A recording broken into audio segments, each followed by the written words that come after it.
there. I decided to make a video while I was out riding my bike in the cold weather just now um, about the type of gear I use to stay warm when it's extremely cold. Now, the things I'm going to be talking about really only apply if you're below freezing. So I'm in America, so 32 degrees below. There's lots of options if you're in the 40s that are less bulky than what I'm going to talk about here. I always try and stretch out the season as long as I can and start the season as early as I can in the spring. And I've tried a lot of different things. Most of them have been just okay. But what I've been doing this year has been working great for me, so I figured I'd share what I've learned by trial and error. Some of this may be new, some of it may not. Hopefully this will help somebody who's like me. Now, the secret to staying warm in any condition, not just motorcycling, is layers, layers, layers.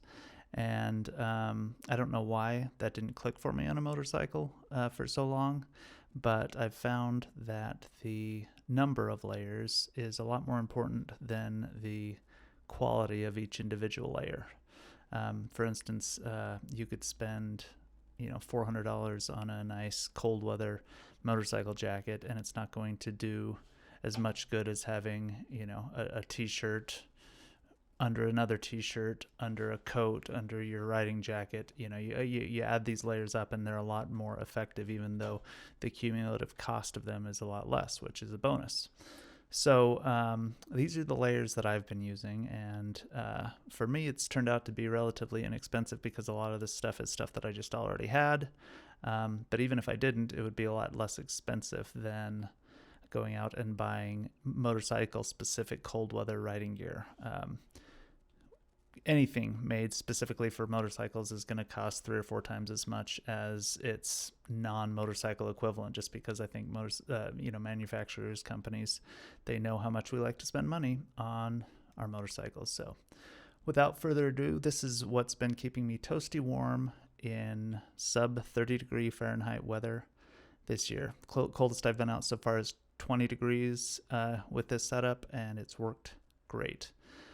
So my base layer, I have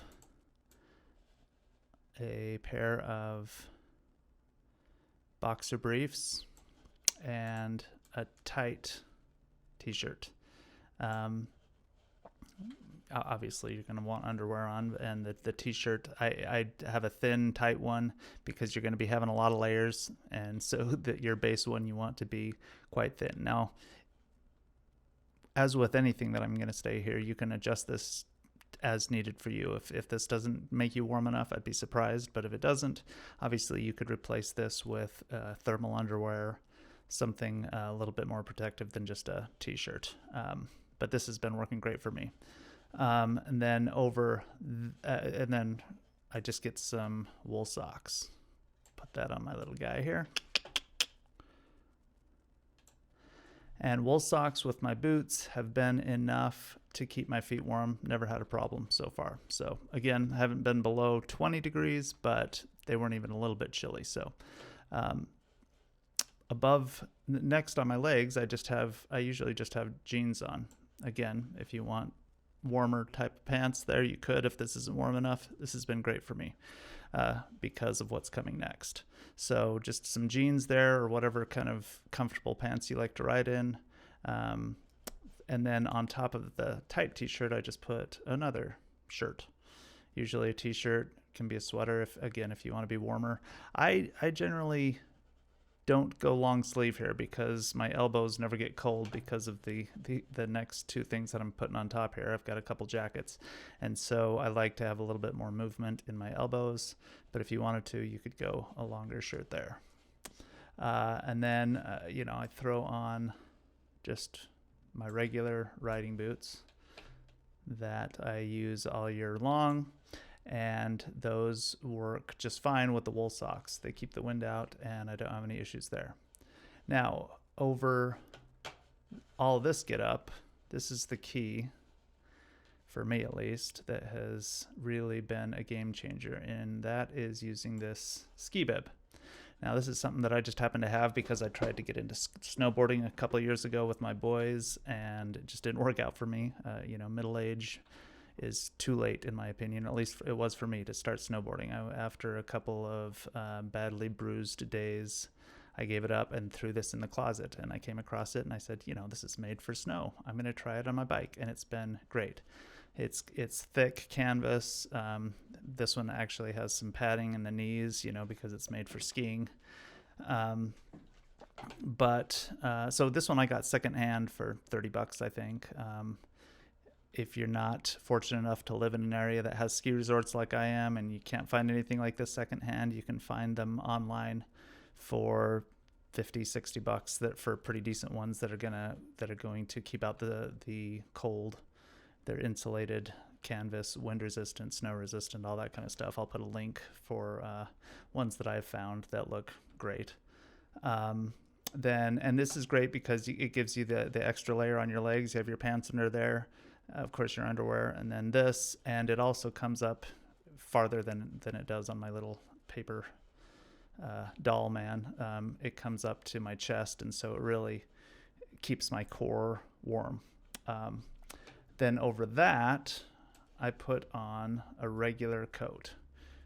Now, the one that I happen to use is kind of like this. It's, one of these, it's got down in it. I've used just a hoodie, and that works fine too. The thing you're going to want to be balancing here is having a lot of layers without feeling like... What is it? I can't put my arms down! And so you can just play around with what you have. This is really thin on the one that I have, and so it doesn't make it too puffy for me. And it leaves me enough room to put on my motorcycle jacket and this is just the one that I wear in the summer too. You probably have a motorcycle jacket. I really like this one. It was relatively inexpensive as motorcycle jackets go. It was $100. I got it from Rocky Mountain ATV.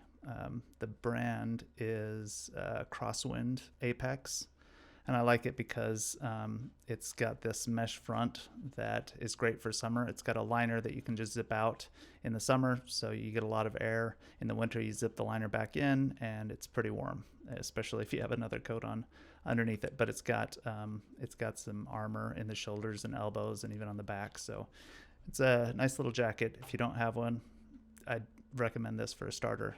If you're wondering what to start with on a motorcycle jacket.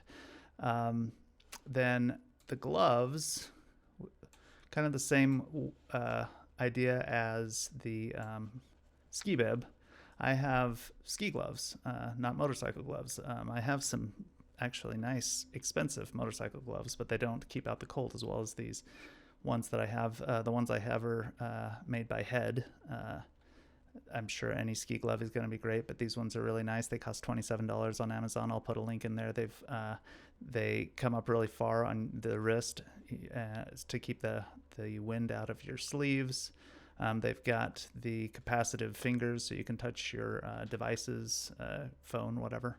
It's even got a little pocket on the back, so you could throw a key in there or something. It's quite small, but they're toasty warm. I actually recently bought a pair of heated gloves for about $100, and they don't work any better than these. So I'm going to be taking those back because these $27 ski gloves keep my hands just as warm. Now, I will say that at 20 degrees, going about 40, 50 miles an hour for 40, 50 minutes, my fingers in these do start to get cold, but they just get cold. They're not numb, they're not stiff. But if you want to be completely toasty warm, you might want to invest in heated grips or some better heated gloves than the ones I got. Now, on my head, I've got a balaclava. Now, this is fantastic. The key thing here is the neck. You want to get one that the neck comes down far enough so you can tuck it into your coat, and that just keeps the wind out. And I've got kind of pokey outy ears like this guy, so when I put it on, it tucks my ears in, and I'm able to put my helmet on just fine. and the helmet lands on. I've got a dual sport helmet that's full face, that keeps the wind off. Now I will say with the balaclava, for whatever reason, breathing through this causes more fog on the inside of my visor here when I'm stopped or going slow. So I'll just crack that 1/2 inch or so, lean my head down just a hair so it's not blowing right against my face, but it's just giving me enough circulation to keep the fog out until I'm going 30 miles an hour or something, and then I can drop that down. But even with the crack, it's not cooling off my face at all. That balaclava does a great job, and especially around my neck, because I've got these layers of coats. Mine happens to have a hood on it, so it kind of builds up this kind of cushion around my neck with the balaclava and the hood from the coat that keeps my neck just toasty warm. Throw that on there, and I am toasty as can be. Now, as I said earlier, you can take this as kind of just a general, this is what I do, because you're going to want to find the balance between mobility and warmth. This works for me, but obviously you don't have as much mobility as if you're wearing, shorts and a t-shirt. Anything you add there's going to be a cost benefit that you'll just have to determine. If you put on all this and you're like, oh man, I'm more than warm, I'm too hot, then try taking off a layer, see how you feel. If you're not warm enough, then try thickening up some layers. Like I said, get some thermal underwear instead of just boxers and a t-shirt. There's a lot you can do with it, but just as I said at the beginning, the key to staying warm for me has been layers. And this is, I've done lots of things that let me get out, and after 20 minutes my body kind of acclimates and I'm like, okay, I can handle this. And then when I get back, I kind of go into shock and I'm shivering for the rest of the day. I'm sure there's some people who can relate. But when I ride like this in very cold weather, I get back, I'm just warm the whole time. I can just enjoy it. Now, obviously, and the type of riding I do in this getup, I'm not doing super technical trails. I'm not going up, I'm not doing track racing or anything like that. I'm just getting out on some easy trails and enjoying my bike for as long as I can. So if that sounds like something that you're trying to do, then I hope this helps you in your endeavors. And as always, if this has been helpful to you or you'd like to see more videos like this as I, think of things that have been helpful to me and post them, then please hit that subscribe button. All right. Enjoy your riding. Bye.